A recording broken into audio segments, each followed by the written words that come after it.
तर मैत्रिणींनो बघा, आज आपल्या ना मुगाच्या शेंगा तोडायला आल्यात. तर आता मी मुगाच्या शेंगा तोडते. पण आता सांगायचं म्हणजे ना, खरं तर अजून त्याला टाईम होता. तर ह्या मुगाच्या शेंगा ना अजून 8 दिवस जर थांबलं ना तर पूर्ण पाला गळून जाणार. ह्या ज्या हिरव्या दिसतात ना त्यासुद्धा नसत्या दिसल्या, सगळ्या काळ्या शेंगा दिसण्या असत्या. पण पाऊस जर आला ना तर ह्या शेंगा बांडालतील म्हणजे ना, हे यातले दाणे आहेत ना, हे अगदी झाडालाच त्याला करं येतात. करं म्हणजे मोड येतात त्यातल्या आतल्या दाण्यांना. पाऊस जास्ती पडला, ते पाणी राहिलं ना त्याच्यामुळं मग आता पावसाची जर आपण वाट पाहत बसलं ना तर सगळं हातचं पीक जाईल. म्हणून मी ना सुरुवात केली शेंगा तोडायला.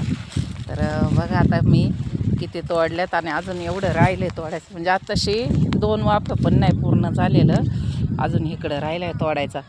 एवढा काही नाही हाय थोडाच, पण तेवढाच आपला घरी खाण्यापुरता.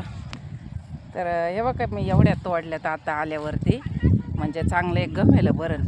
आणि इकडं राहिलेले आहेत अजून 5 ते 6 सारं राहिल्यात.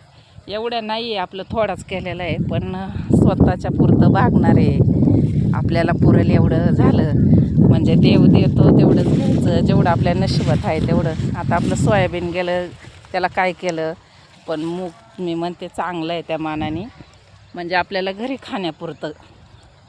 तर कोणाकोणाला हिरव्या शेंगा आवडतात खायला तर त्यांनी या मुगाच्या शेंगा खायला. मी उकडून देते तुम्हाला शेंगा खायला मीठ टाकून, छान लागतील. तर चला.